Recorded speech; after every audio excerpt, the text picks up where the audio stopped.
Calla Sterling n'oublierait jamais cette nuit-là.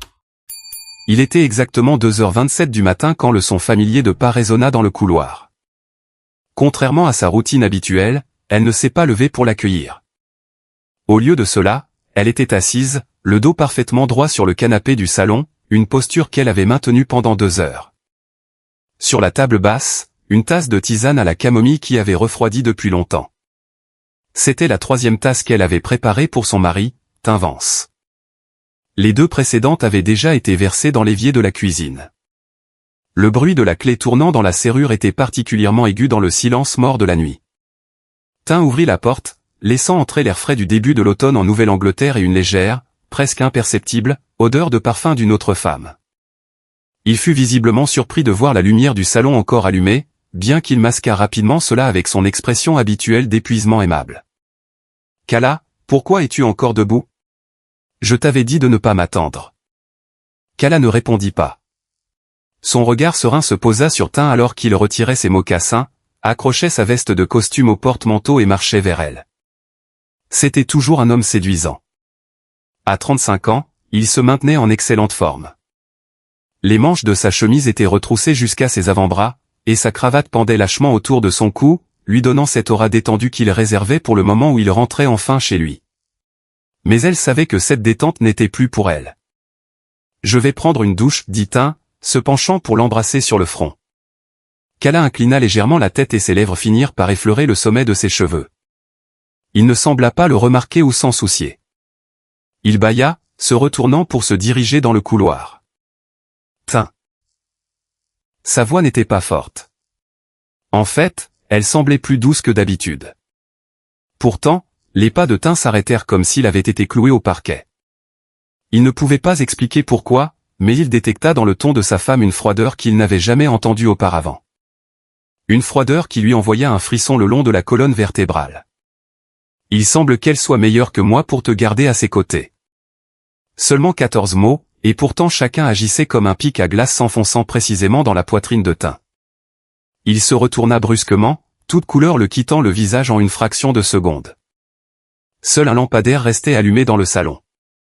La douce lueur ambrée éclairait le profil de Calla, rendant son expression si placide qu'elle était presque translucide, comme une statue de marbre froide et sans vie. « Calla, qu'est-ce que tu dis ?» La voix de Tim se tendit. « Quoi ? De quoi parles-tu » Calla se leva lentement. Elle portait une robe d'été jaune beurre pâle. Ses longs cheveux tombaient naturellement sur ses épaules, et elle portait de douces pantoufles à ses pieds. Son apparence était décontractée, mais elle dégageait un étrange sentiment de solennité, comme si elle était sur le point d'assister à un rendez-vous crucial. Lyra Roar. Quand Calla prononça ce nom, les coins de ses lèvres se contractèrent vers le haut en un fantôme de sourire. Ta précieuse Lyra Roar. L'air dans la pièce sembla se figer. Tout le sang disparut du visage de Tim. Ses pupilles se dilatèrent violemment. Sa bouche s'ouvrit et se referma plusieurs fois comme un poisson jeté sur la terre ferme, essayant de former des mots mais échouant à produire un seul son. Il fallut 10 secondes complètes avant qu'il ne retrouve sa voix. Comment ? Comment as-tu su ? Non, Calla, écoute-moi. Ce n'est pas ce que tu penses. Sais-tu ce que je déteste le plus chez toi ? Calla le coupa. Sa voix resta aussi stable que si elle commentait la météo. Elle contourna la table basse et se dirigea vers le foyer où une valise tumie de 28 pouces était déjà emballée et attendait. La coque rigide en graphite réfléchissait la lumière froide de la lampe. Ce que je déteste le plus, c'est que tu as toujours besoin de tout expliquer. Elle fit une pause. Pourquoi expliquer quelque chose que tu as déjà fait ? Une explication change-t-elle les faits ? Efface-t-elle les nuits où tu n'es pas rentré ? Supprime-t-elle les messages textes que je n'étais pas censé voir ? Le regard de Tim tomba sur la valise. Ses yeux s'écarquillèrent. Ce sac n'avait pas été emballé à la hâte. La poignée était déjà déployée. La poignée montrait une légère usure de quelqu'un qui l'avait tenue un moment. Elle était prête. Où vas-tu ? Sa voix se brisa. Pour la première fois, elle était empreinte d'une panique authentique et sans mélange. Calla, où vas-tu en pleine nuit ? Quelque part où tu n'es pas. Calla saisit la poignée de la valise. Ses mouvements étaient élégants et fluides, comme si elle avait répété cette scène exacte d'innombrables fois. Elle se pencha pour enfiler une paire de baskets blanches près de la porte. Ses doigts étaient aussi fermes que ceux d'un chirurgien lorsqu'elle noua les lacets. Kala, calme-toi. Tim se précipita vers elle, essayant de saisir la valise. Je sais que je rentre tard. Le nouveau projet de start-up est exigeant. Lyra n'est qu'une chef de projet dans l'équipe. Nous faisions des heures supplémentaires ce soir. Tim. Kala se redressa et le regarda droit dans les yeux. Ses yeux qui autrefois semblaient contenir les étoiles pour lui étaient maintenant comme deux miroirs gelés reflétant le visage terrifié de son mari. 3 mois et 7 jours. Tim se figea. Depuis la première fois où tu as utilisé faire des heures supplémentaires comme excuse pour ne pas rentrer à la maison, cela fait exactement 3 mois et 7 jours. Elle fit une pause. Veux-tu deviner quel jour je l'ai découvert? La bouche de Tim était légèrement ouverte. Aucun son n'en sortit. Le premier jour, la voix de Kala resta étrangement sereine. Le tout premier jour où tu m'as menti, je savais. Tu pensais être parfait pour le cacher. Tu pensais que je ne remarquerais pas que tu avais changé le code de ton téléphone. Tu pensais que le parfum qui persistait sur ton col pouvait être expliqué par un ascenseur bondé. Son ton resta bas, si calme qu'il en était terrifiant. Tim n'avait jamais vu sa femme ainsi. La Kala qu'il connaissait était douce, attentionnée et infiniment compréhensive. Elle gardait son dîner au chaud quand il rentrait tard, lui massait les épaules quand il était stressé, et avait passé un mois entier à peindre à la main un album de souvenirs pour son anniversaire. Mais la femme qui se tenait devant lui maintenant était une lame dégainée. Alors pourquoi n'as-tu rien dit avant? La voix de Tim commença à dérailler. Pourquoi es-tu restée silencieuse tout ce temps? Parce que je pensais que tu reviendrais.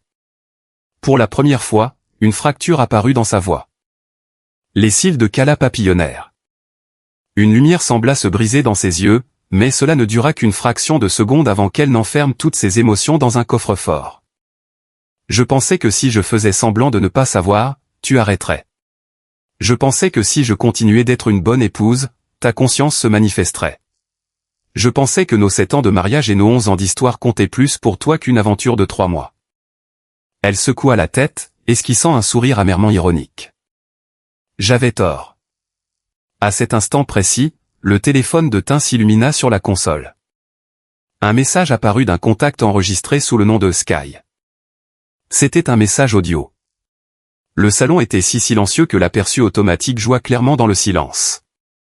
Tim, merci de m'avoir ramené ce soir. Conduis prudemment.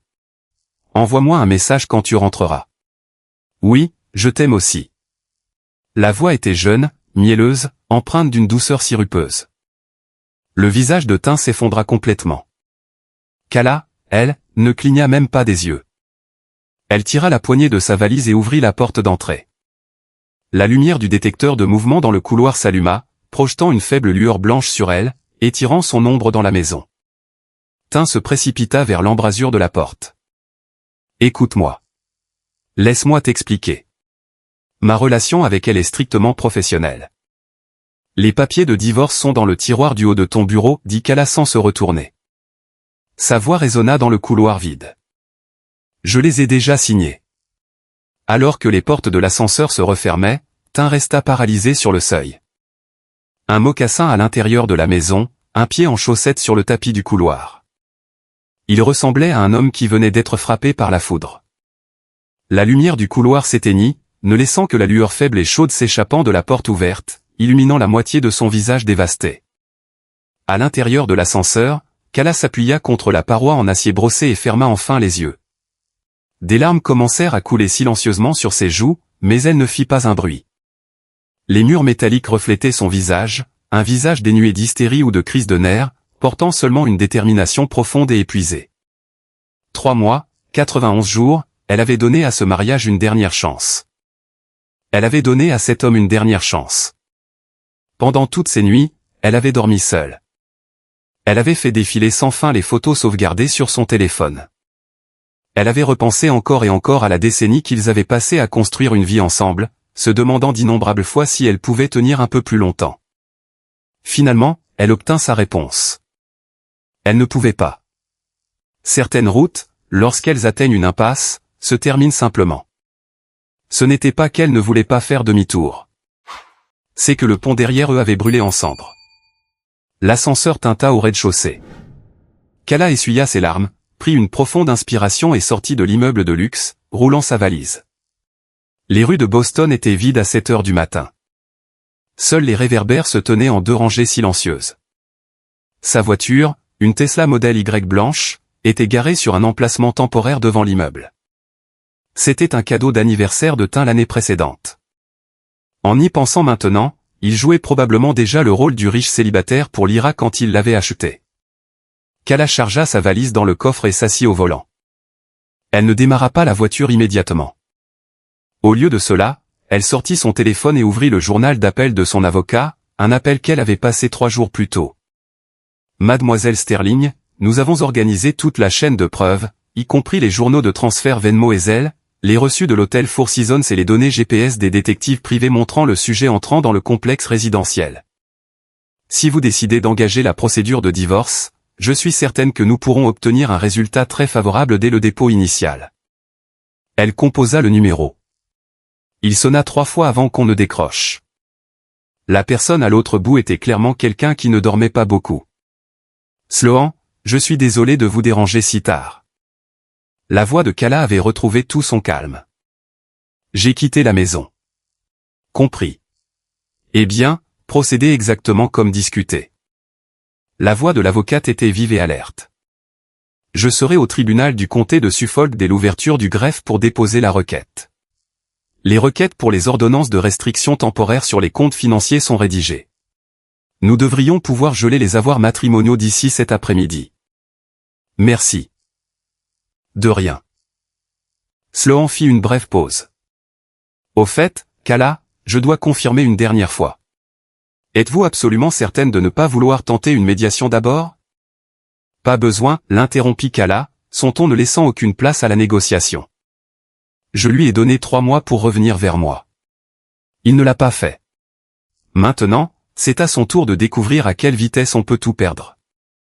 Elle raccrocha et mit la voiture en marche. La Tesla glissa silencieusement hors de la voie de stationnement et s'inséra sur l'avenue vide. Devant sa fenêtre, la ville dormait. Les néons clignotaient isolément comme d'innombrables yeux incapables de se fermer. Elle alluma le système audio. L'instant où la musique remplit l'habitacle, elle craqua enfin. Ce n'était pas un cri. Ce n'était pas une crise hystérique. C'était la libération d'une pression poussée bien au-delà de son point de rupture, comme un barrage qui cède, comme un glacier qui craque. Elle pleura si fort que tout son corps tremblait. Le volant vibrait sous sa prise. La voiture dériva légèrement sur la voie vide, mais elle ne craqua pas, ni ne ralentit. Elle savait que les larmes finiraient par sécher, tout comme les sentiments finissent par s'épuiser. Quand elle aurait fini de pleurer, sa nouvelle vie commencerait. Dans le rétroviseur, l'immeuble de grande hauteur de Back Bay où elle avait vécu pendant 7 ans devint de plus en plus petit jusqu'à devenir un minuscule point lumineux, disparaissant complètement dans l'obscurité de la nuit. Pendant ce temps, dans le condo, la porte d'entrée toujours grande ouverte, Tim restait figé dans le hall. Son téléphone vibrait sans cesse dans sa main. Il entra lentement dans son bureau à domicile. D'une main tremblante, il ouvrit le tiroir du haut de son bureau en chaîne sur mesure. Là, tranquillement posé, se trouvait un accord de divorce signé. Chaque mot semblait gravé au scalpel. La signature de sa femme était nette, audacieuse et inébranlable. Chaque trait était empreint de finalité. Le nom de Kala Sterling lui transperça les entrailles comme une lame. Soudain, ses jambes le lâchèrent. Il s'effondra dans sa chaise de bureau en cuir, attrapa son téléphone et composa désespérément le numéro de Kala. Le numéro que vous avez composé est actuellement occupé. Veuillez réessayer plus tard. Une fois, le numéro que vous avez composé est actuellement occupé. 2 fois, l'abonné que vous avez composé est éteint. 10 fois. Tim jeta le téléphone sur le parquet et enfouit son visage dans ses 2 mains. Le bureau fut plongé dans un silence absolu, brisé seulement par le tic-tac de l'horloge murale et sa respiration de plus en plus haletante. Soudain, il se souvint que ce matin-là, avant de partir travailler, quelque chose d'inhabituel s'était produit. Kala ne l'avait pas accompagné à la porte pour ajuster sa cravate. Elle s'était simplement tenue près de l'îlot de la cuisine, sa tasse de café à la main, et avait dit « Conduis prudemment ». À l'époque, il avait trouvé cela étrange, mais la précipitation de son trajet matinal l'avait chassé de son esprit.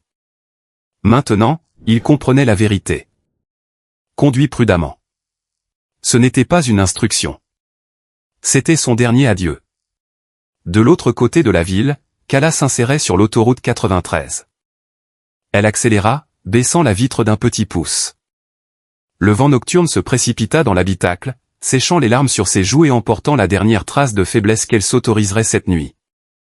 D'une main sur le volant, elle ouvrit l'application Notes sur son téléphone de l'autre. 1. Aller à la banque dès demain matin et transférer ma moitié désignée des fonds conjoints liquides sur mon compte de courtage personnel. Confirmé avec Sloan. C'est une mesure de protection des avoirs standard et entièrement légale. 2. Rencontrer Gideon l'après-midi pour signer l'accord d'équité en utilisant les capitaux propres des biens prénuptiaux. 3. Trouver un nouvel appartement avant le week-end. Pas besoin qu'il soit immense, juste calme. 4. Acheter un nouveau téléphone et obtenir un nouveau numéro. L'ancien téléphone sera utilisé exclusivement pour communiquer avec l'avocat. Chaque point avait été méticuleusement planifié et révisé au cours des 3 derniers mois. Ce n'était pas un coup de colère impulsif. Elle s'était préparée. Elle n'était plus la Kala dont tout l'univers tournait autour de la création d'un foyer pour Tim Vance. À 3h47 du matin, Kala gara sa voiture aux déposes minutes d'un hôtel 5 étoiles du centre-ville de Boston. Elle n'avait pas réservé de chambre à l'avance, mais son AMX Platinum était plus que suffisant pour obtenir une suite n'importe où et à n'importe quel moment. Le réceptionniste de nuit vit la femme arriver seule à une heure aussi bizarre et offrit un sourire professionnel et habituel. « Bonjour, madame. Avez-vous une réservation ? » ? « Non, j'ai besoin d'une chambre avec un grand lit sur un étage calme. »« Bien sûr, un instant s'il vous plaît. » L'employé leva les yeux. « Avez-vous des bagages ? » ?»« C'est dans le coffre. »« Je l'ai montré moi-même. » Kala glissa sa carte, prit la carte-clé et roula sa valise jusqu'aux ascenseurs. Le couloir était tapissé d'une épaisse moquette moelleuse. Les roues de sa valise glissaient sans bruit. Sa chambre était au 32e étage. Les fenêtres du sol au plafond offraient une vue imprenable sur le skyline de Boston. La plupart des lumières de la ville étaient éteintes, à l'exception de quelques carrés lumineux dispersés, les fenêtres d'autres personnes qui ne pouvaient pas dormir. Kala n'alluma pas les lumières de la chambre. Guidée seulement par la lueur ambiante de la ville, elle marcha jusqu'au lit et s'effondra sur le matelas. Elle s'allongea sur le dos, les yeux grands ouverts, fixant le plafond. Sa respiration commença lentement à se stabiliser. Puis son téléphone vibra de nouveau. Elle le prit et regarda l'écran. C'était un autre message de Tim, l'un des douzaines. « Kala, s'il te plaît, réponds. Nous pouvons parler. Écoute-moi. Laisse-moi t'expliquer. Que suis-je censé faire si tu pars? Qu'en est-il du chien? Kala, je t'aime. Je t'aime vraiment. » Kala fixa le barrage de messages. Son expression se tordit en quelque chose qui n'était pas tout à fait un sourire. C'était une grimace bien plus douloureuse que de pleurer. Elle se souvint de leur jour de mariage. Tim l'avait surprise en chantant une chanson à la réception. Sa voix s'était brisée à mi-chemin. Il avait pleuré, ses larmes tombant sur sa robe Vera-Wang blanche. À ce moment-là, elle avait cru qu'il était l'homme avec qui elle passerait l'éternité. Pour le meilleur, pour le pire, dans la maladie et dans la santé, ils marcheraient ensemble jusqu'à la toute fin. Mais elle avait oublié un détail crucial. Les vœux de mariage traditionnels ne mentionnaient jamais explicitement la trahison. Elle ne répondit à aucun message. Au lieu de cela, elle ouvrit le profil Instagram de Lyra Roar. La jeune femme de 26 ans gardait ses stories visibles pendant 24 heures, mais ses publications récentes sur le fil d'actualité étaient plus que suffisantes pour tout expliquer. La publication d'hier était un gros plan d'une main arborant une bague Cartier Love à l'index. La légende disait « Surprise ». Kala reconnut la bague. Elle avait trouvé l'emblématique boîte rouge cachée dans le placard de Tim il y a des semaines. Quand elle lui en avait parlé, il avait menti sans sourciller, disant que c'était un cadeau de clôture pour un client fortuné. La publication d'il y a 2 jours était un selfie dans un restaurant de sushi haut de gamme avec la légende « Travailler si tard, mais heureusement il me ramène toujours à la maison ». Se sentir gâté. Celle d'il y a 3 jours montrait une tasse de café artisanal avec le nom Oskai griffonné dessus. À côté, sur la table du café, reposait une main masculine très reconnaissable portant une Rolex spécifique. Kala fit des captures d'écran, les enregistra et les téléchargea sur son cloud sécurisé. Elle avait répété ce processus exact tant de fois qu'elle pouvait le faire en dormant. Elle ne compilait pas seulement des preuves légales, elle compilait sa propre détermination. Chaque nuit, elle l'attendait. Elle regardait tout se dérouler. Elle fixa ses publications tandis que son cœur mourait. Après s'être brisée en 100 morceaux 100 fois, elle put enfin faire défiler le fil d'actualité de Lyra avec une expression complètement neutre, comme si elle lisait un roman de pacotille sur une étrangère. Ce n'était pas qu'elle avait soudainement cessé d'aimer Tin. C'est que l'amour avait été écrasé, pulvérisé jusqu'à ce qu'il n'en reste pas même un grain de poussière. Kala éteignit son téléphone, se retourna sur l'immense lit de l'hôtel et enfouit son visage dans les oreillers. Demain serait un nouveau jour et Tin découvrirait que lorsqu'une femme restait parfaitement silencieuse pendant 3 mois parle enfin, personne ne peut plus jamais la faire taire. Dans le condo qu'elle avait abandonné, Tin était toujours assis à son bureau. Les papiers de divorce étaient étalés devant lui. Il les lut du début à la fin, et à chaque paragraphe, son visage pâlissait. Les exigences de Kala étaient exposées avec une précision chirurgicale.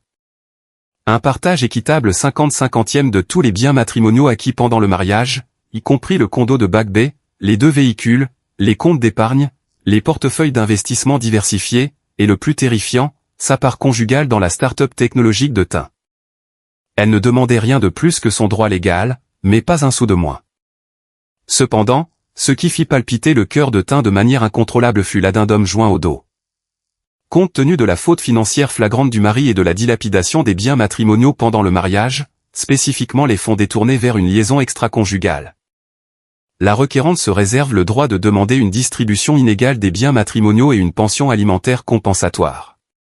Le montant monétaire spécifique sera déterminé lors de la phase de communication des preuves sur la base des relevés financiers assignés. Elle avait des preuves. Cette réalisation lui pendait au-dessus de la tête comme une lame de guillotine. Tout son corps se raidit. Il réalisa qu'il ne connaissait pas du tout sa femme. Il ne savait pas quand elle avait commencé à se préparer. Cette femme, pensait-il, était si facile à apaiser. Cette femme, supposait-il, était absolument incapable de naviguer dans la vie sans lui. Elle avait tissé un filet de titane juste sous son nez et il était entré aveuglément au centre de celui-ci. Son téléphone vibra de nouveau. Cette fois, ce n'était pas Kala. C'était Lyra. Tin. Es-tu rentré? Pourquoi tu ne m'as pas envoyé de message? Tin fixa le nom au Sky sur son écran fissuré et ressentit une vague de nausée soudaine et violente. Non pas envers Lyra, mais envers lui-même. Il ne répondit pas. Il posa simplement le téléphone face contre terre sur le bureau en acajou et ferma les yeux. Un doux parfum floral flottait dans le bureau à domicile. C'était le frais bouquet de lys que Kala avait arrangé la veille. Elle achetait des fleurs au marché fermier tous les dimanches, les plaçant dans des vases dans le bureau et le salon, remplissant le condo stérile de vie. Les lys étaient en pleine floraison, blancs comme neige, tout comme le visage serein de Kala lorsqu'elle était sortie. Il se souvint soudain d'une question qu'elle lui posait au début de leur mariage. « Chérie, me quitteras-tu un jour ?» Et chaque fois il riait, la serrait dans ses bras et disait « Ne sois pas bête. Comment pourrais-je te quitter ?» Maintenant, il comprenait l'amère ironie. Ce n'était pas lui qui l'avait quittée. C'était elle qui l'avait abandonné, et il l'avait poussé à le faire. Devant la fenêtre, le skyline de Boston commença à s'éclaircir. La ville s'éveillait. Un nouveau jour commençait. Pour Kala, c'était le premier jour de sa libération. Pour Tin, c'était le premier jour de son cauchemar éveillé. Les retombées ne faisaient que commencer. Alors que le ciel était à peine d'un violet contusionné, Kala se réveilla. Elle n'était pas habituée à faire la grasse matinée. Son horloge biologique interne avait été calibrée par 7 ans de mariage. Dans le passé, elle se glissait hors du lit en silence, marchant sur la pointe des pieds jusqu'à la cuisine pendant que Tin ronflait encore. Elle préparait le petit déjeuner, faisait frire des œufs, grillait du pain au levain, pressait du jus d'orange frais, le tout parfaitement dressé avant de revenir le réveiller. Tin était notoirement grincheux le matin. Il aimait appuyer sur la fonction snooze et supplier pour 10 minutes de plus. Elle s'asseyait sur le bord du matelas, le coaxant doucement hors du lit comme si elle négociait avec un tout petit qui refusait d'aller à la maternelle. Pendant longtemps, elle avait cru que cette routine était le bonheur. Maintenant, en y repensant, elle réalisa que ce n'était que l'effort unilatéral d'une actrice jouant une pièce solo devant un public vide. Les rideaux occultants de l'hôtel étaient lourds, mais une parcelle d'aube s'insinua par l'interstice, dessinant une fine ligne dorée sur le tapis. Kala s'assit. L'oreiller de l'hôtel conservait encore l'humidité de ses larmes d'il y a quelques heures. Il était froid contre sa peau. Elle tendit la main et le toucha comme si elle traçait les bords d'une blessure qui commençait déjà à cicatriser. Il y avait 37 messages non lus sur son téléphone. Tous de Tin, de 2h30 du matin jusqu'à 5h07 du matin. Une avalanche ininterrompue de panique. Elle n'en ouvrit pas un seul. Au lieu de cela, elle tapota son fil de discussion avec son avocate, Sloan Mercer. « Sloan, je serai à votre bureau à 8h30. » La réponse arriva presque instantanément. « Parfait. J'ai tout le dossier prêt. J'ai déposé la requête et la motion ex parte pour les ORT financiers il y a 1 heure. Le juge la priorisera dès l'ouverture des chambres. L'ordonnance de gel devrait atteindre ses banques en début d'après-midi. » En lisant le mot gel, le cœur de Kala eut un léger sursaut, mais elle se ressaisit rapidement. Elle se rappela une dure vérité. Ce n'est pas une vengeance, c'est une atténuation des pertes. Lorsqu'une entreprise découvre qu'un partenaire détourne des fonds, la première étape n'est pas de discuter avec lui. La première étape est de verrouiller le coffre-fort. Elle se leva et entra dans la salle de bain en marbre. Elle tourna le robinet de la douche sur un réglage beaucoup plus froid que d'habitude. L'eau glacée qui frappait sa peau la réveilla complètement. Elle resta sous le jet, les yeux fermés, laissant l'eau couler sur chaque centimètre de son corps comme si elle essayait d'éliminer toute trace persistante du toucher de son mari. Ensuite, elle sécha ses cheveux au sèche-cheveux et appliqua une couche légère et impeccable de maquillage. La Kala qui se regardait dans le miroir de la coiffeuse ressemblait à la femme de la veille, mais elle savait que l'architecture de son âme avait changé. Ses yeux avaient changé. L'espoir tendre et désespéré qui y vivait autrefois avait été expulsé, remplacé par une résolution froide et impénétrable. Elle enfila un blazer et un pantalon bleu marine sur mesure. C'était la tenue la plus chère de son placard. Elle l'avait achetée l'année précédente chez Saks Fifth Avenue. Elle avait hésité pendant 1 heure avant de donner sa carte de crédit. Quentin découvrit son coup, il se plaignit pendant 3 jours, gémissant que l'argent aurait pu lui acheter un nouvel ensemble de clubs de golf Callaway sur mesure. À l'époque, Kala n'avait pas riposté. En y repensant, elle réalisa l'ironie. Tin finit par acheter ses clubs de golf de toute façon, mais ce n'était pas le problème. Le problème était qu'elle devait porter son armure la plus chère pour livrer la bataille la plus difficile de sa vie. À exactement 8h20 du matin, Kala entra dans les bureaux élégants de Mercer et Associés, en plein centre-ville. Sloan Mercer avait 3 ans de plus que Kala et avait survécu à 2 divorces brutaux. Accroché au mur derrière son bureau en verre, il y avait une calligraphie encadrée avec une phrase latine qui se traduisait par « Je préférerais me briser comme du jade que de rester intact comme de l'argile ». La première fois que Kala lut cette citation, elle sut qu'elle avait engagé la bonne avocate. Entre les deux femmes existait une compréhension tacite naturelle, une solidarité primitive. Sloan ne lui avait jamais demandé de reconsidérer. Elle ne prêchait jamais pour sauver la famille. De plus, Kala n'avait pas d'enfant. Peut-être que dans ce désastre, c'était sa seule grâce salvatrice. « Asseyez-vous » Sloan désigna les chaises d'invités en cuir et s'assit en face d'elle, glissant un énorme classeur à onglets sur le bureau en verre. « Regardez. Voici la communication des preuves compilées. » Kala ouvrit le classeur. Tout était méticuleusement indexé. Chaque document avait des onglets colorés, des dates et des renvois. Elle commença à tourner les pages lentement, ses doigts effleurant le papier épais comme si elle touchait la manifestation physique de toutes ces nuits blanches. Section 1. Analyse financière. Au cours des 90 derniers jours, Tin a transféré un total de 64 000 $ à Lyra via Venmo, Zelle et virement direct. 27 transactions au total. Le plus gros virement unique était de 30 000 $. Dans la ligne de libellé, il avait écrit prime de projet E. Sloan avait écrit une note à l'encre rouge à côté du relevé bancaire. Assignation au service des ressources humaines de l'entreprise confirme qu'aucune structure de prime de ce type n'existe. Section 2. Données de géolocalisation. Sloan avait engagé un détective privé qui a légalement suivi la télémétrie GPS du véhicule de Tin et l'a corrélé avec les données de localisation de son téléphone. Sur 3 mois, Tin avait visité le luxueux immeuble d'appartement de Seaport où Lyra vivait 41 fois, toujours après 21 heures, à 40 minutes de trajet de chez lui. Dans 12 de ces cas, son véhicule est resté garé là jusqu'après 2 heures du matin. Section 3. Preuves photographiques. Hôtel Four Seasons, photos des caméras de sécurité, photos prises dans les parkings souterrains. Dans l'une des photos haute résolution, Tin et Lyra entraient dans le hall du Miami Four Seasons. La main de Tin était posée bas sur la taille de la jeune femme. Lyra le regardait, rayonnante. L'objectif de l'appareil photo réflexe numérique était si net que Kala pouvait parfaitement distinguer l'expression de Tin. C'était un sourire niais et épris, une expression que Kala n'avait pas vue diriger vers elle depuis leurs 20 ans. Après avoir regardé la dernière photo, Kala referma le classeur et le repoussa sur le bureau. Ses mains ne tremblaient pas. Ses yeux n'étaient pas rouges. C'est suffisant. Sloan l'observa pendant plusieurs secondes, évaluant l'état psychologique de sa cliente. Finalement, elle hocha la tête. Bien. Parlons stratégie.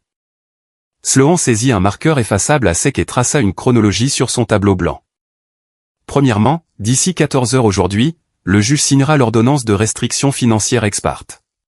Tous les comptes courants de Tin, les comptes de courtage conjoint et ses parts d'équité dans sa start-up seront légalement gelés. Il ne pourra retirer un seul dollar au-delà de son allocation de subsistance de base, ni liquider ou transférer aucune participation. Deuxièmement, demain matin, l'huissier lui remettra la citation à comparaître officielle et la plainte à son bureau. C'est à ce moment-là qu'il découvrira que vous ne déposez pas seulement une demande de divorce standard sans faute. Vous le poursuivez pour manquement à son devoir fiduciaire concernant les biens matrimoniaux et demandez une distribution inégale des biens. Troisièmement, l'audience préliminaire sera probablement fixée dans environ 4 semaines. Pendant cette période, il va tenter de vous contacter par tous les moyens imaginables pour vous supplier d'abandonner les demandes financières ou de régler discrètement à l'amiable. Mon conseil juridique est simple. Vous êtes un fantôme.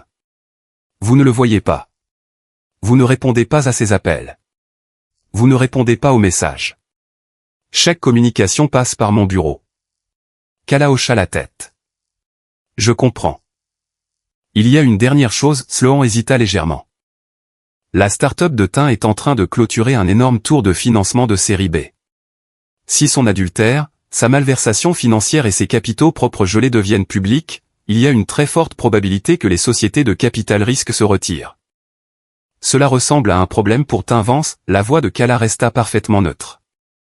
Quand-il dépensait nos économies communes pour financer le mode de vie d'une jeune femme de 26 ans, s'est-il inquiété de tout perdre? Sloan fixa la femme assise en face d'elle. Un sourire lent et prédateur se répandit sur le visage de l'avocate. C'était un sourire de profond respect. Parfait, Sloan se leva et tendit la main. Alors, apprenons-lui à quoi ressemblent les conséquences. Kala lui serra fermement la main.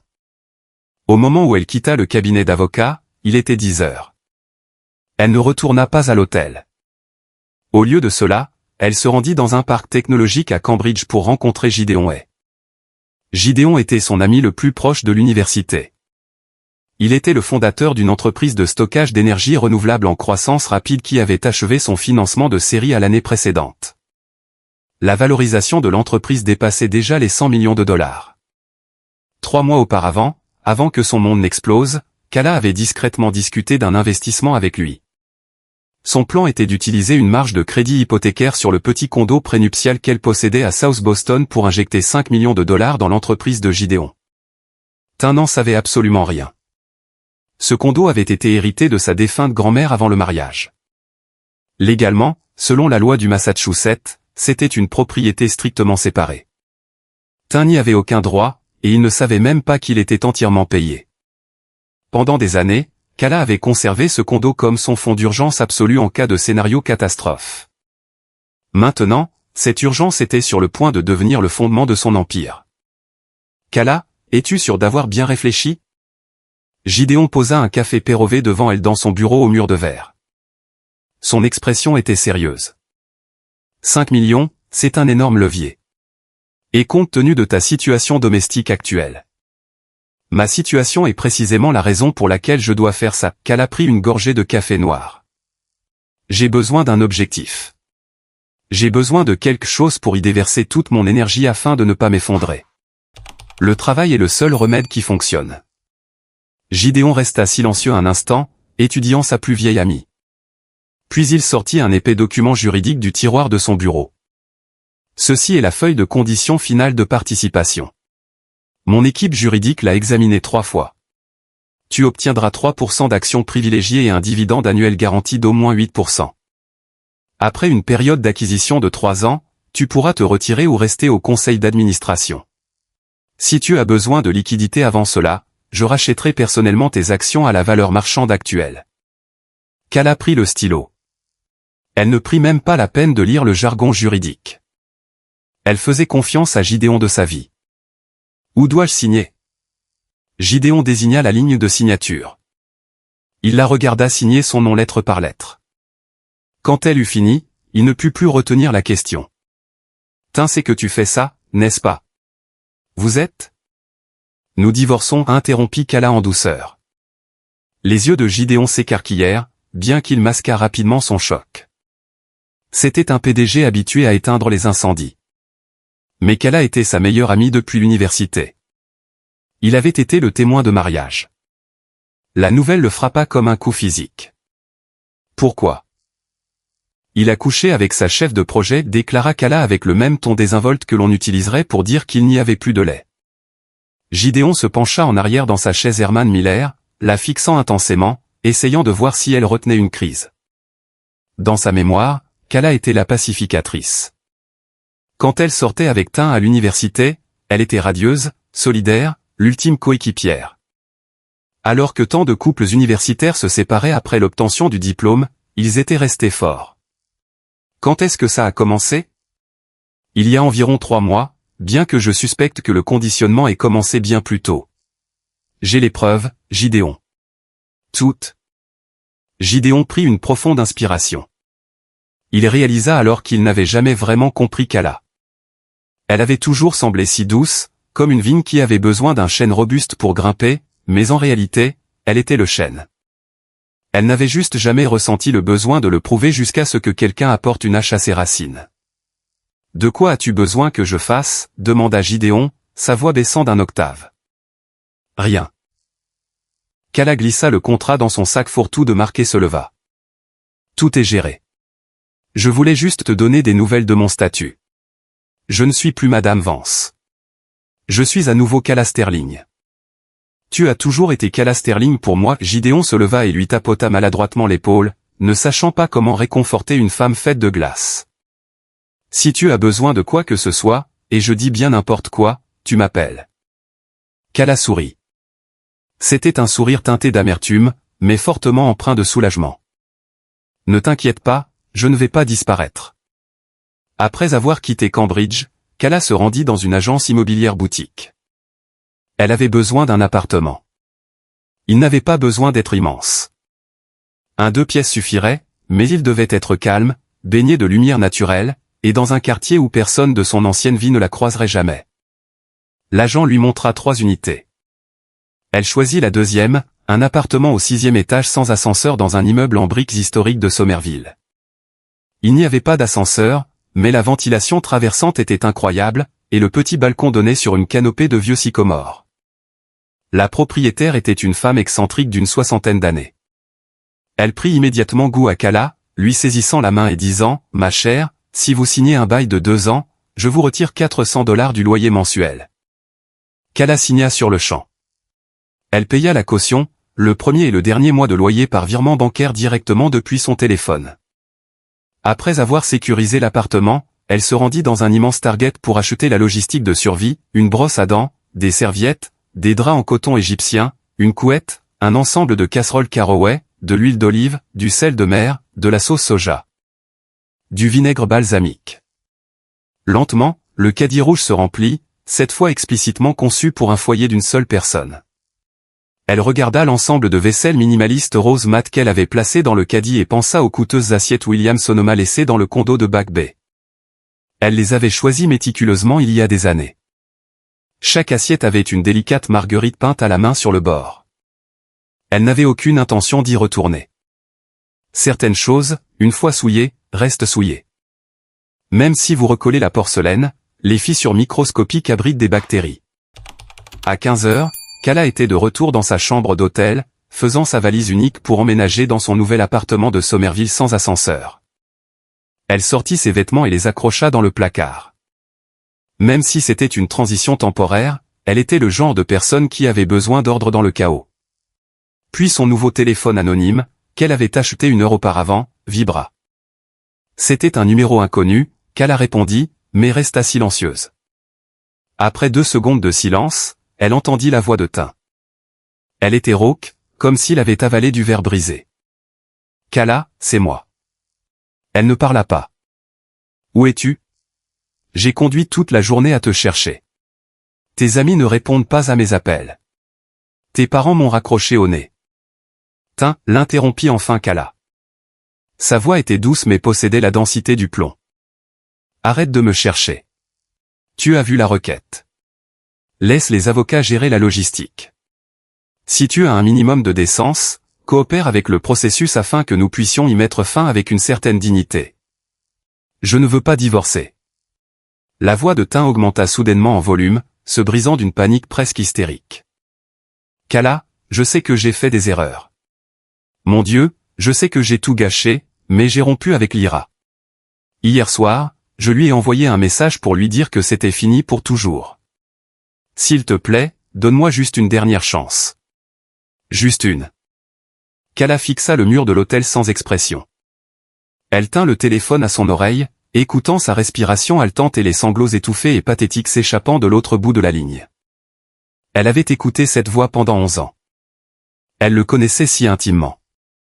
Elle pouvait tracer les lignes de son visage les yeux fermés. Elle pouvait l'imaginer en ce moment. Les yeux injectés de sang, l'arête du nez rouge, la lèvre inférieure tremblante. Dans le passé, chaque fois qu'il avait l'air ainsi, son cœur fondait. Elle se souvint d'une dispute énorme qu'ils avaient eue il y a des années. Elle avait fait sa valise pour aller chez sa mère. Tin l'avait poursuivi dans le couloir, l'avait serré par la taille, avait enfoui son visage dans son cou et avait pleuré comme un enfant terrifié. Elle avait laissé tomber son sac et l'avait tenu, lui pardonnant là, sur le tapis. Mais c'était il y a une éternité. Que tu aies rompu avec ta maîtresse ou non ne me regarde pas. La voix de Kala était complètement dénuée d'émotion. Ma décision est finale, éteint. Il y a quelque chose que je dois te rappeler. Elle le coupa avant qu'il ne puisse supplier à nouveau.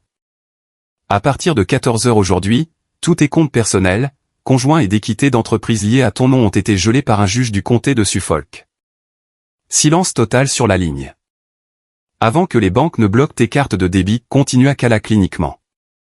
Je te suggère de retirer quelques centaines en espèces. Sinon, tu ne pourras même pas t'offrir un Uber pendant le mois prochain. La respiration à l'autre bout cessa complètement. Quoi ? Qu'est-ce que tu viens de dire ? La voix de Tin était à peine un murmure. Gelé ? Qu'est-ce que ça veut dire ? Cela signifie que j'ai déposé une requête ex parte pour des restrictions financières. Tous les avoirs matrimoniaux sont bloqués jusqu'à ce que le tribunal règle la division. Parce que tu as utilisé des fonds matrimoniaux pour financer le mode de vie de Lyra au cours des 3 derniers mois, le juge déduira ses dépenses exactes de ta moitié du règlement. Un long silence angoissant, Kala retira même le téléphone pour vérifier si l'appel n'avait pas été coupé. Le minuteur tournait toujours. Puis Tin parla de nouveau. Cette fois, son ton était entièrement différent. Kala Sterling, as-tu perdu la tête ? Sa voix vibrait d'une rage brute et désespérée.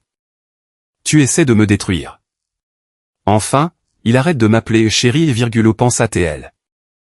Les coins de ses lèvres tressaillirent à nouveau en ce sourire narquois glacé et terrifiant. L'expression était plus amère qu'un sanglot et plus froide qu'un sourire. Je ne te détruis pas, Tin, dit-elle doucement. Tu t'es détruit toi-même, et elle raccrocha. Elle éteignit le téléphone, sortit la carte SIM, la cassa en deux et la jeta dans la poubelle de l'hôtel. Son numéro principal était déjà actif sur un nouvel iPhone dans son sac à main. À 18 heures, Kala arriva à son nouvel appartement de Somerville. 6e étage, pas d'ascenseur. Elle traîna ses 2 valises Eden seule dans les escaliers étroits en bois.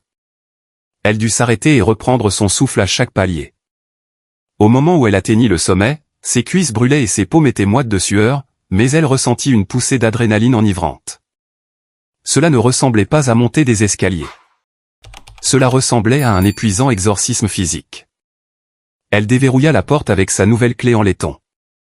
L'appartement était presque vide. La propriétaire avait laissé un bureau ancien et un matelas queen size sur un cadre simple. Le précédent locataire avait laissé des rideaux en lin. Le soleil de fin d'après-midi filtrait à travers le tissu, peignant les parquets d'une chaude lumière couleur miel. Kala traîna la valise dans la chambre et ouvrit la fenêtre, laissant entrer la brise fraîche de l'automne. Dans la rue, des enfants jouaient à chat sur le trottoir. De l'autre côté de la rue, un couple âgé était assis sur leur porche, buvant du vin. C'était un quartier tout à fait normal, rempli de gens normaux, et elle l'aimait. Personne ici ne la connaissait. Personne ne savait qu'elle était l'épouse trahie d'un PDG de la tech. Personne ne la regarderait avec pitié. Ici, elle était juste la nouvelle locataire de l'appartement 6B, rien de plus. Elle commanda le reste de ses meubles sur Amazon. Des répliques simples et épurées de meubles modernes du milieu du siècle, une étagère, une commode, une chaise de bureau ergonomique, une lampe sur pied. Le panier entier totalisait moins de $2000, moins de 5% de ce que Tin avait dépensé pour la bague Cartier de Lyra sans le vouloir. Son cerveau refit les calculs. Tin avait trompé pendant environ 90 jours. Il avait viré $64 000 en espèces à Lyra, lui avait acheté une bague de $42 000, l'avait emmené à Miami pour un long week-end au Four Seasons, ce qui coûtait facilement $9 000, plus les dîners, les Uber Black, les cadeaux. Le grand total dépassait facilement les $60 000. Avec $60 000, elle pouvait payer le loyer de cet appartement pendant 2 ans. Elle pouvait financer une campagne marketing pour une start-up. Et quand Tin dépensait cet argent, il utilisait une carte liée à un compte à son nom. Kala se souvint de l'hiver dernier quand elle avait désespérément besoin d'un nouveau MacBook pour ses consultations en freelance. Elle avait longuement hésité sur le prix de $2500 pendant 3 semaines avant de l'acheter finalement avec son propre argent de Noël. Elle se souvenait aussi avoir voulu rejoindre un studio de pilates exclusif à Back Bay. Mais Tin avait regardé le coût de l'abonnement et avait dit « Chérie, c'est absurdement cher. Soyons intelligents avec nos frais généraux ce trimestre. » Alors, elle avait annulé l'essai. Elle avait vécu avec une prudence financière extrême, traitant leur compte conjoint comme sacré, préservant le capital pour que sa start-up puisse prospérer. Il lui avait dit qu'ils construisaient un empire ensemble. Et pendant qu'elle jouait le rôle de l'architecte économe, il était dehors, jetant des briques de cash à une jeune femme de 26 ans. Kala s'appuya contre le mur de plâtre vide et leva les yeux vers le plafond. Il y avait une fissure capillaire allant de la corniche au luminaire. Elle la fixa longtemps, si longtemps que ses yeux commencèrent à brûler. Mais elle ne pleura pas. Elle avait déjà versé assez de larmes pour inonder cette fissure. À 20 heures, elle descendit au restaurant de quartier au coin de la rue. La propriétaire était une femme grecque bruyante et exubérante qui était en train de crier sur son jeune serveur. Kala ne put s'empêcher de sourire face au chaos. Elle commanda un rôti de bœuf à la Yankee avec un accompagnement de pain au levain chaud et du beurre supplémentaire. Quand l'assiette arriva, elle était énorme, fumante et sentait bon la maison. Le bœuf braisé se désagrégeait au toucher de sa fourchette. Elle mangea lentement, savourant chaque bouchée. Elle nettoya l'assiette avec le pain au levain. Quand elle alla à la caisse pour payer, la propriétaire la regarda de haut en bas. « Vous êtes nouvelle par ici, n'est-ce pas? Vous vivez seule? »« Oui, juste moi. »« Eh bien, revenez quand vous voulez, ma chère. On vous nourrira toujours. »« Merci. » Quand Kala sortit du restaurant, le vent nocturne lui caressa les joues. Elle se tint au coin, regardant les phares passer et sentit soudain que cette intersection aléatoire de Somerville était 1 million de fois plus chaleureuse que le condo de plusieurs millions de dollars qu'elle avait laissé derrière elle. De retour dans son appartement, elle alluma son nouvel iPhone. Elle se connecta à un tout nouveau compte Instagram. Sa photo de profil était une simple silhouette d'arbre. Le nom d'utilisateur était juste son nom, Kala Sterling. Elle ajouta exactement un contact à son téléphone. Sloan Mercé. Sloan, nouveau numéro. Ne me contacte que là. Sloan répondit instantanément. Enregistré.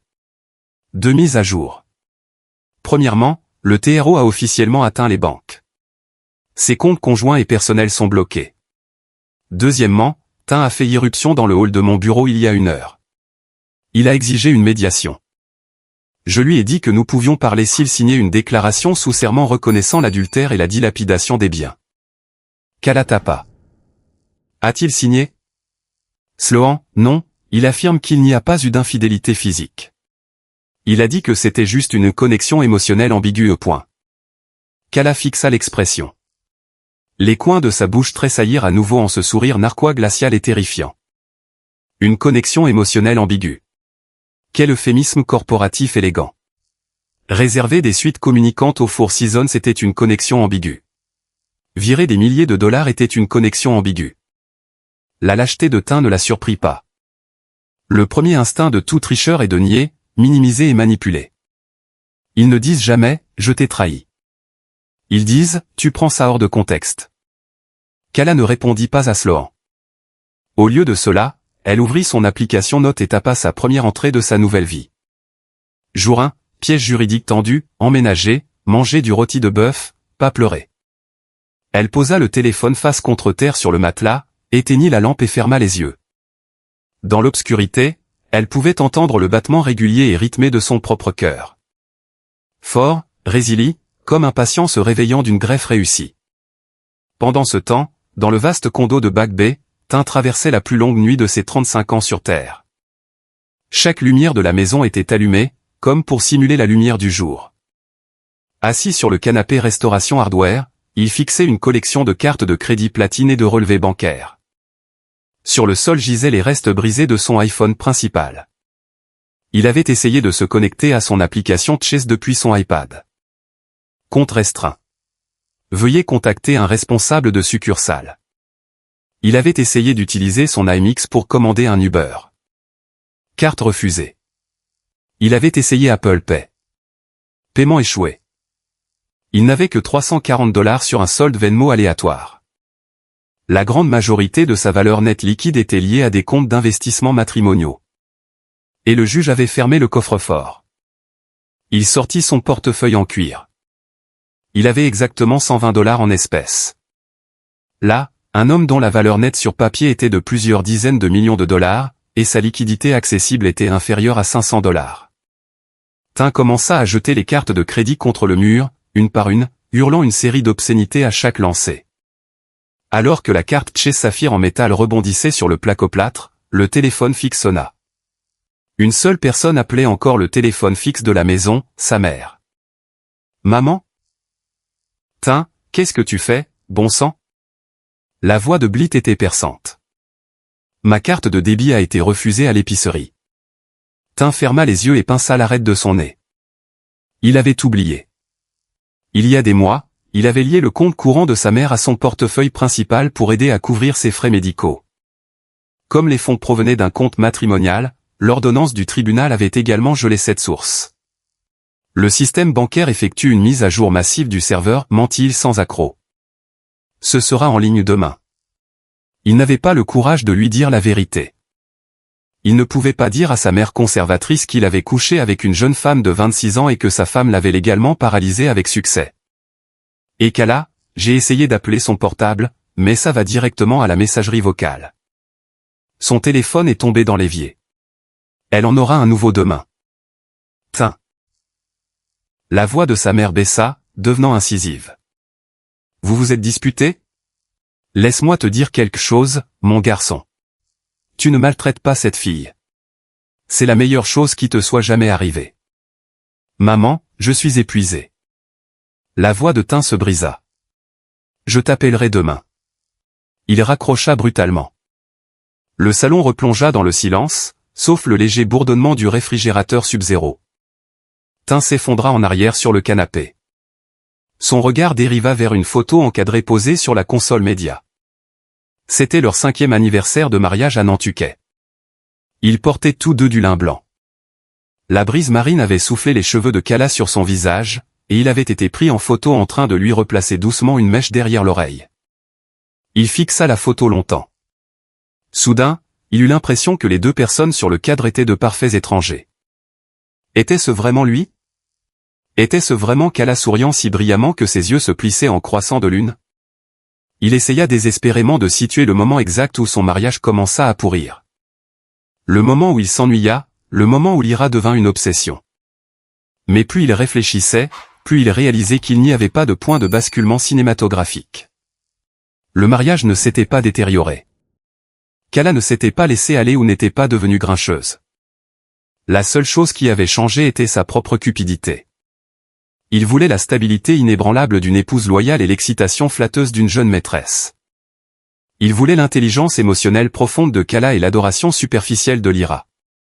Il voulait jouer le beau mari lors des soirées et le riche playboy non attaché au bar de l'hôtel. Il voulait tout, ignorant complètement le fait que la gravité finit par faire tomber tous les châteaux de cartes. Lyra Rohar, 26 ans, chef de projet transféré du bureau d'Austin. Elle était jeune, vibrante et possédait une voix qui sonnait comme du miel coulant sur de la glace. La première fois qu'elle était entrée dans son bureau, portant une robe fleurie réformation, affichant un sourire avec une canine légèrement tordue. Tin se souvint exactement de ce qu'il avait pensé. Elle est entièrement différente des robots corporatifs de cet immeuble. Et elle l'était. Elle lui apportait des lattes artisanales quand il travaillait tard. Elle lui envoyait des mèmes de chat pendant les réunions de conseil ennuyeuses. Quand il s'envolait pour des conférences technologiques, elle lui envoyait un message à 1h du matin pour lui demander « Tu me manques ?» Elle était comme le lierre vert, s'enroulant silencieusement autour de son ego. Au moment où il réalisa qu'il suffoquait, il était trop tard. Ou peut-être n'avait-il jamais voulu être libre.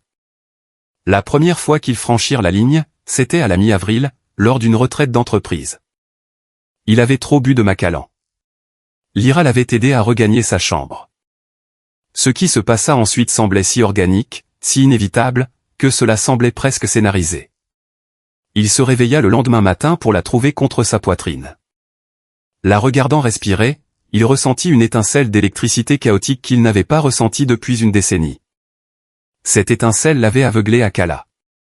Lyra n'avait jamais exigé qu'il demande le divorce. Elle n'avait jamais fait de caprice. C'était la cool girl, compréhensive, flexible, un lac placide sans vagues. Tin croyait sincèrement avoir trouvé l'arrangement parfait. Ce que son ego massif n'avait pas réussi à comprendre, c'était la mathématique sous-jacente de l'affaire. Lyra savait qu'un PDG ne ferait pas exploser sa vie pour elle, alors elle ne le lui avait jamais demandé. Ce qu'elle voulait, c'était l'accès à sa carte noire, à son réseau, au mode de vie de luxe. Tant qu'il continuait à lui offrir des quartiers et à l'emmener à Miami, elle était plus qu'heureuse de jouer le rôle de la muse décontractée et peu exigeante. Mais Tin apprendrait cette leçon bien plus tard. Pour l'instant, il avait juste l'impression que le monde s'écroulait. Il prit son vieil iPad. Il ouvrit e-message.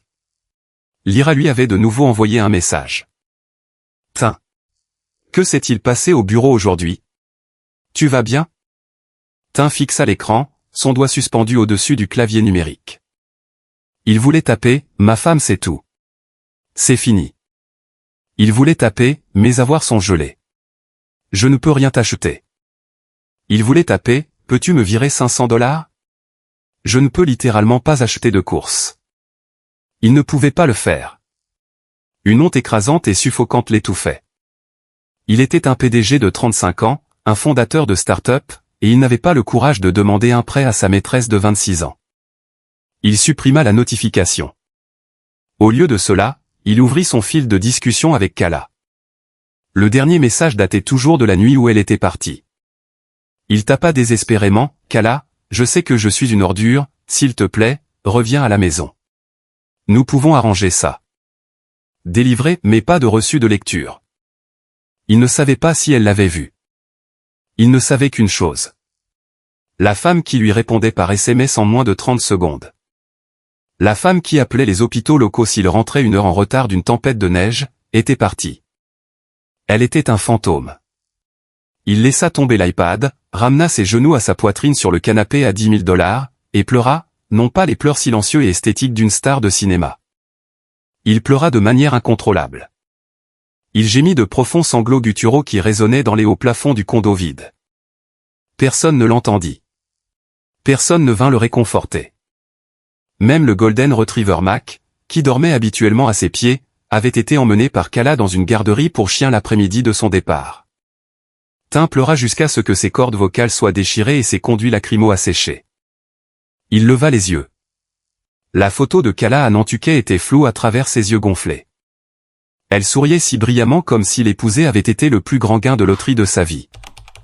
Il avait donné un coup de massue à ce sourire. À 7 heures du matin le lendemain, le partenaire commercial de Tim, Van Adler, appela pour la 12e fois. Tim avait ignoré les 11 premiers. Il fut forcé de répondre au 12e car Van l'avait suivi d'un message « Décroche ton foutu téléphone ou je défonce ta porte d'entrée. » « Tim, qu'est-ce que tu as fait ?» La voix de Van était si forte qu'il n'avait pas besoin de haut-parleur. « Johnson de Sequoia Capital vient de m'appeler. Il a dit que les déclarations de la SEC ont signalé que tes parts d'équité de fondateurs sont bloquées par une injonction du tribunal de la famille. Comprends-tu ce que cela signifie ? Nous sommes à 3 jours de la signature des feuilles de conditions de série B et par son gelé. » Tim était assis dans le salon sombre. Il ne s'était pas douché. Il ne s'était pas brossé les dents. Sa barbe de designer était devenue une barbe hirsute. « Van, j'ai une situation domestique. » Quel genre de situation domestique entraîne un juge à geler les actions d'un fondateur ? Cria Van. As-tu emprunté de l'argent à la mafia ? Es-tu inculpé ? Tim resta silencieux longtemps. Le tic-tac de l'horloge murale résonnait comme un compte à rebours de bombe. Kala a demandé le divorce. Elle m'a frappé avec un gel financier expart. Silence. 5 secondes complètes de silence mort. Pour un homme hyperverbal comme Van, 5 secondes de silence équivalaient à une détonation nucléaire. Divorce. La voix de Van tomba à un murmure stupéfait. Vous avez dîné avec ma femme et moi la semaine dernière. Kala était parfaitement normale. Elle a posé des questions sur le tournoi de football de mes enfants. Elle a découvert. Découvert quoi ? Tim ne pouvait pas le dire. Il ne pouvait pas l'admettre à son partenaire hyper compétent. J'ai fait une erreur. Van laissa échapper une longue et lourde respiration qui ressemblait à un pneu qui se dégonfle. Tu l'as trompé. Ce n'était pas une question. Tim ne le nia pas. Van jura doucement. Il connaissait Kala avant Tim. C'est lui qui les avait présentés à une soirée étudiante. Il avait porté un toast à leur mariage, les qualifiant de couple modèle ultime. Et les gars du WC ? La voix de Van était complètement épuisée. Nous avons besoin de 40 millions pour évoluer. Et maintenant je dois aller à une réunion du conseil d'administration et expliquer que notre PDG ne peut pas déplacer ses propres actions parce qu'il n'a pas pu garder son pantalon. Je vais arranger ça. Van. Arranger quoi ? Van laissa échapper un rire sombre et moqueur. Tu penses pouvoir charmer un juge de la cour supérieure ? Va la supplier. Quoi ? Va te mettre à genoux et supplie Kala de retirer l'injonction. Van fit une pause. Je pensais que tu étais le mec le plus intelligent de la pièce. Je réalise maintenant que tu es un idiot. La ligne coupa. Tim resta immobile. L'iPad tremblait dans ses mains. Il voulait argumenter, mais il n'avait aucune munition. C'était un idiot. Il avait une femme brillante, une entreprise technologique en plein essor. Et une vie que des millions d'hommes tueraient pour avoir. Et il a tout misé sur une jeune femme de 26 ans en robe d'été. Et la banque a gagné. Puis son iPad tinta. Lyra, Tim, le bureau est en folie. La rumeur dit que tes capitaux propres sont gelés. Les gens sur les chaînes Slack disent, ta femme te poursuit en divorce. S'il te plaît, dis-moi que ce n'est pas vrai. La voix de Lyra n'était plus douce. Le miel s'était évaporé, laissant derrière lui un bord aigu et frénétique. Qui t'a dit ça ? Tapa Tim en retour, ses doigts raides. Tout le monde en parle. Quelqu'un a consulté le dossier public. Tim, combien de choses m'as-tu caché ? Ne m'as-tu pas promis qu'elle ne le découvrirait jamais ? N'as-tu pas dit qu'elle était trop passive pour faire quoi que ce soit ? Il ferma les yeux. Quand avait-il dit cela ? Il fouilla dans sa mémoire et réalisa qu'il l'avait dit. Pendant les conversations nocturnes à l'oreiller au Four Seasons, alimentées par du vin cher et de l'arrogance. Elle est ignorante, avait-il murmuré. Elle ne partirait jamais. Elle dépend trop de moi. Maintenant, Ces murmures arrogants lui revenaient comme un boomerang pour lui écraser le crâne. Lyra, ma femme c'est tout. La bulle de saisie apparut, disparut et apparut à nouveau. Finalement, sa réponse arriva. Est-ce qu'elle va me poursuivre? Va-t-elle assigner mes relevés bancaires? Va-t-elle me traîner en justice? Je ne peux pas laisser ma réputation être ruinée dans cette entreprise. Tain, je vais être viré. Tain fixa l'écran. Un rire sombre et hystérique monta dans sa poitrine. Lyra ne s'inquiétait pas pour lui. Elle ne s'inquiétait pas pour leur amour. Elle était terrifiée d'être prise dans le rayon de l'explosion. Elle ne le fera pas, tapa Tain même s'il n'avait absolument aucune idée de ce que Kala ferait ensuite. Comment tu sais, riposta Lyra. Tu as aussi dit qu'elle ne le découvrirait jamais. Tain, nous devons mettre les choses en pause. Gardons tout strictement professionnel par l'intermédiaire de ton assistante jusqu'à ce que cela se calme. Ne m'envoie pas de message sur mon numéro personnel. La porte numérique se referma. Propre, précise, absolument impitoyable. Tain regarda l'écran et se sentit profondément ridicule. Il avait échangé un partenariat de 11 ans contre une fille qui avait appuyé sur le bouton d'éjection. La seconde exacte où l'argent cessa de couler et la pression monta. Elle ne lui avait même pas demandé comment il allait. Il pensa à Kala. Il y a des années, lorsque sa start-up n'était qu'une idée, il avait attrapé une grave pneumonie. Sa fièvre avait atteint 40 degrés Celsius. Kala était restée à son chevet à l'hôpital pendant 3 jours d'affilée, dormant sur une chaise en plastique. Elle avait manqué ses examens finaux pour son programme de master. Quand il lui avait dit qu'elle n'aurait pas dû faire ça, elle lui avait caressé les cheveux et avait dit « Tu es ma famille.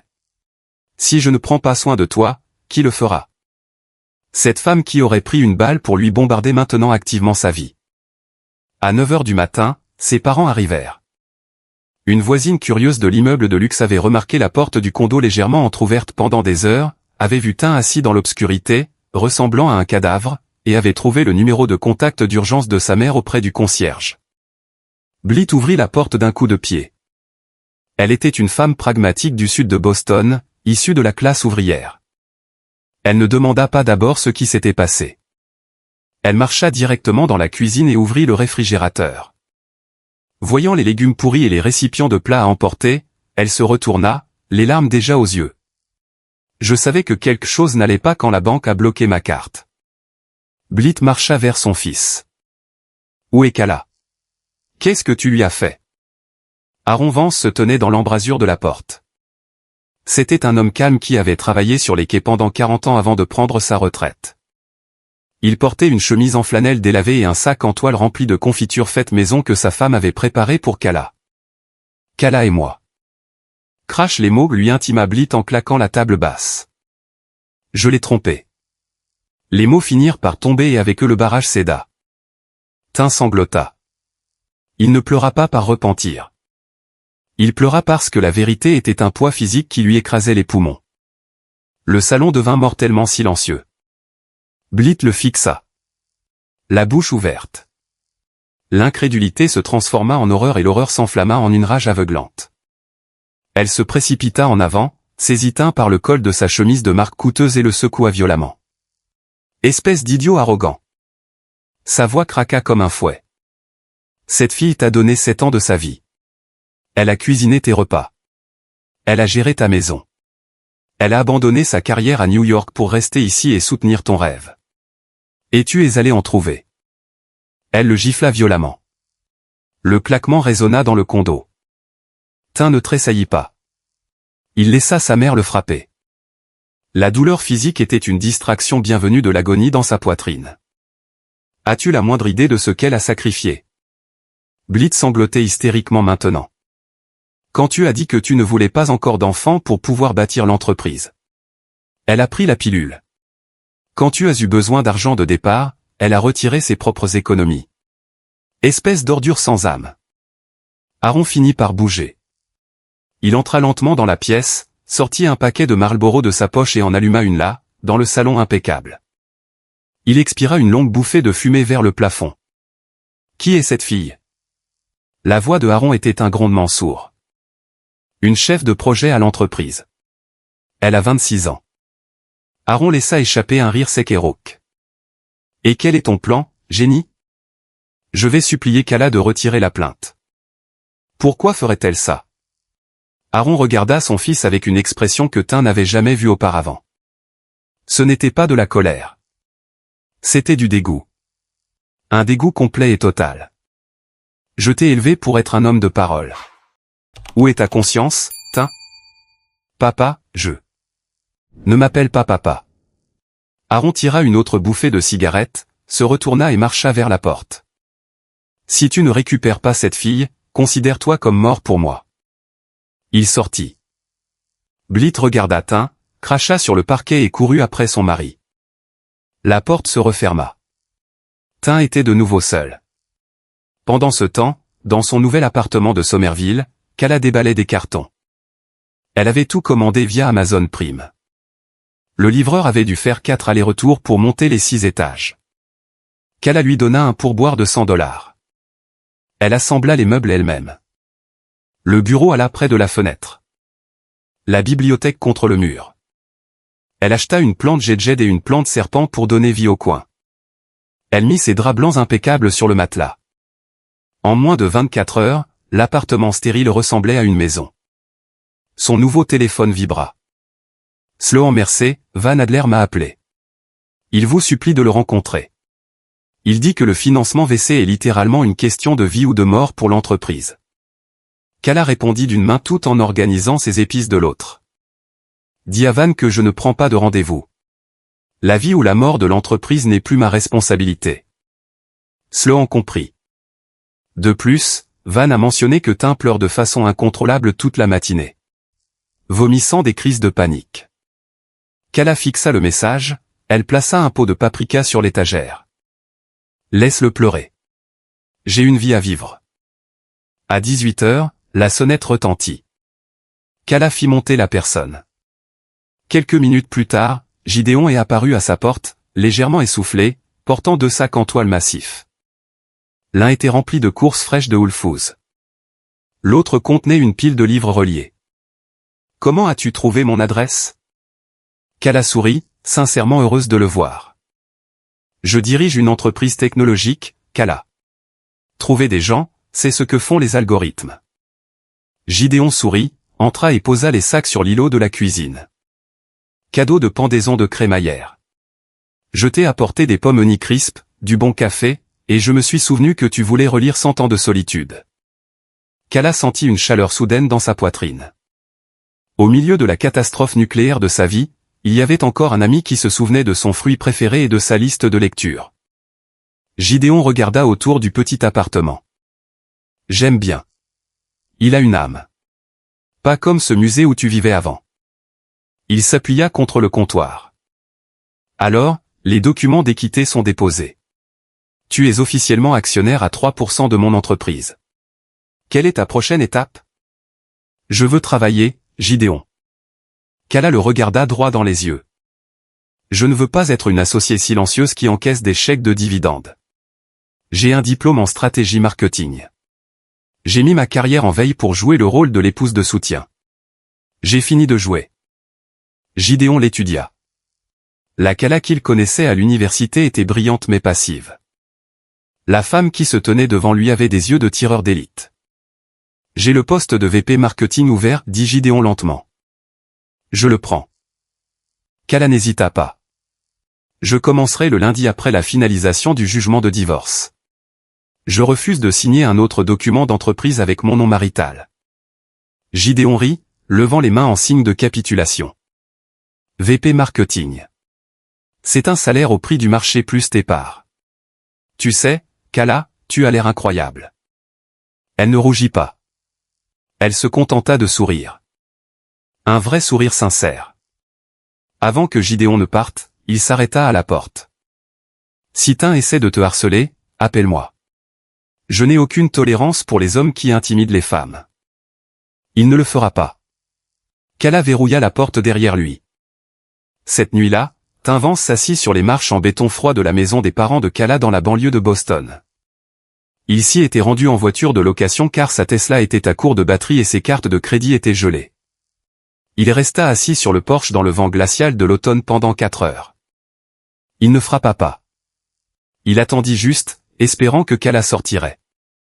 Les lumières du deuxième étage s'éteignirent à minuit. Kala n'était pas là. Elle n'y était pas du tout. Tin se leva lentement. Ses articulations craquèrent, engourdies par le froid.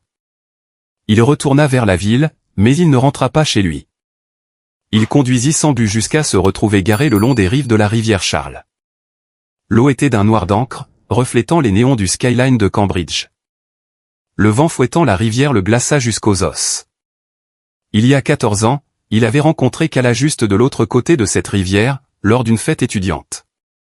Elle portait une robe blanche, tenant un gobelet rouge solo, riant avec ses amis. Il l'avait poursuivie sans relâche pendant 3 mois jusqu'à ce qu'elle accepte enfin un rendez-vous. Quand elle avait dit oui, il avait acheté des pizzas pour tout l'étage de son dortoir. Il sortit son téléphone et fit défiler sa galerie iCloud. Il contourna les photos récentes et alla directement en haut. Des photos pixelisées de l'époque de l'IRA de 2012. Kala s'endormant à la bibliothèque. Kala riant avec la bouche pleine de pâtes du réfectoire. Leurs photos de remise de diplôme où ils s'embrassaient sur le campus verdoyant, ses yeux plissés en de magnifiques demi-lunes. Ils avaient prévu de déménager à New York. Elle avait une lettre d'acceptation de l'université Columbia. « Je vais où tu vas » lui avait-elle dit. Et comment l'avait-il remercié? Tin saisit la balustrade de la promenade au bord de la rivière et sanglota dans le vent. Son téléphone vibra. C'était l'IRA de nouveau. Tin, les RH viennent de me convoquer. Ils m'ont posé des questions sur ma prime de projet. Je leur ai tout dit. Je suis désolé, mais je dois me protéger. S'il te plaît, ne me contacte plus ou je déposerai une plainte pour harcèlement auprès des RH. Tin fixa le message. Il laissa échapper un rire hystérique et maniaque. Une plainte pour harcèlement. La fille qui le suppliait de quitter sa femme il y a une semaine le menaçait maintenant avec les RH. Il supprima son contact. Il supprima définitivement toutes les photos, SMS et notes vocales d'elle de son téléphone. Il voulait se laver le cerveau à l'eau de Javel. Il retourna au condo de Back Bay. Il entra dans son bureau et reprit les papiers de divorce. Cette fois, il tourna à la toute dernière page. Cachée sous la ligne de signature se trouvait une petite note autocollante. C'était l'écriture de Kala. Tin. Le jour de notre mariage, je me suis fait une promesse silencieuse. J'ai promis que, peu importe la difficulté des choses, je ne serai jamais la première à prononcer le mot divorce. J'ai tenu ma promesse. Tu as détruit les vœux en premier, alors je suis parti. Ne me cherche pas. Les excuses sont inutiles. J'espère seulement que tu te souviendras d'une chose. Un mariage n'est pas une pièce de théâtre pour une seule personne. Et tu as quitté la scène il y a longtemps. Prends soin de toi. Tin pressa le post-it jaune sur ses lèvres et ferma les yeux. Le papier était froid. Un mois plus tard, le tribunal de la famille du comté de Suffolk. Il pleuvait fortement. Kala se tenait dans le couloir en marbre à l'extérieur de la salle d'audience 4B. Elle portait un blazer noir ajusté sur une blouse en soie. Ses cheveux étaient tirés en un chignon lisse.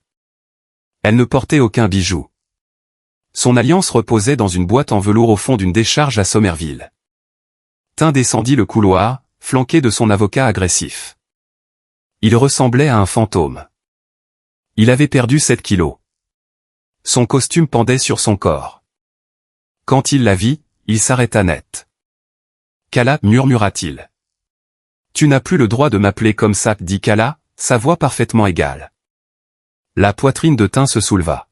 « 11 ans, Kala, tu as fait exploser 11 ans de nos vies en 3 mois. Comment as-tu pu m'effacer si facilement ?» Kala fit un pas en avant. Ses talons claquèrent sèchement sur le marbre. « As-tu pensé à nos 11 ans quand tu as réservé des suites communicantes au Four Seasons ? As-tu pensé à nos 11 ans quand tu lui as viré mes économies ?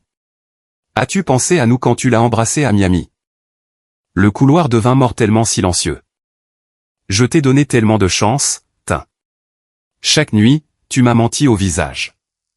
Je t'ai donné une chance d'avouer.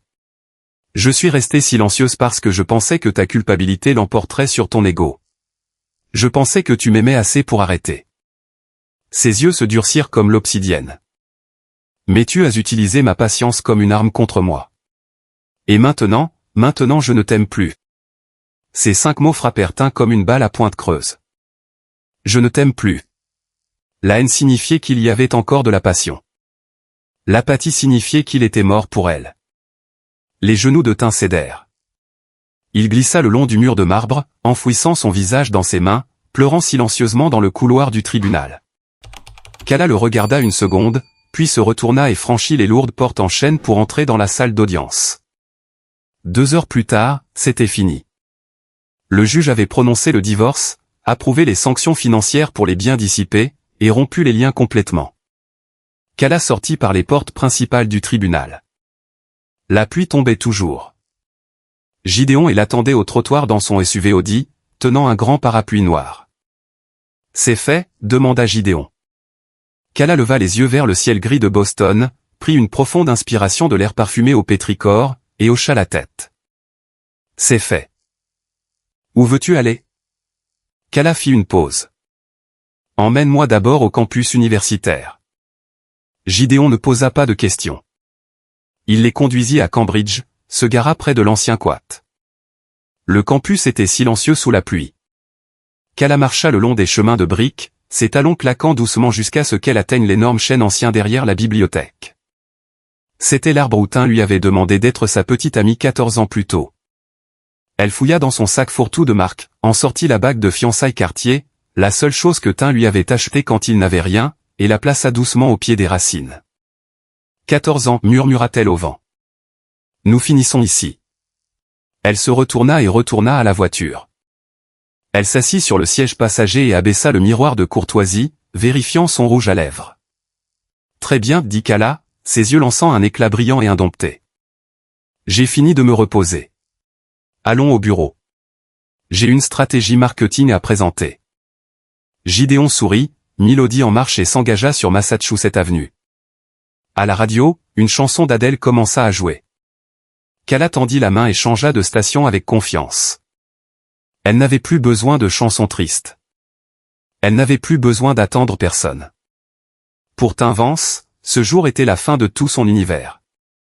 Mais pour Kala Sterling, assise sur le siège passager avec la ville s'estompant derrière sa fenêtre, c'était simplement le premier jour du reste de sa vie.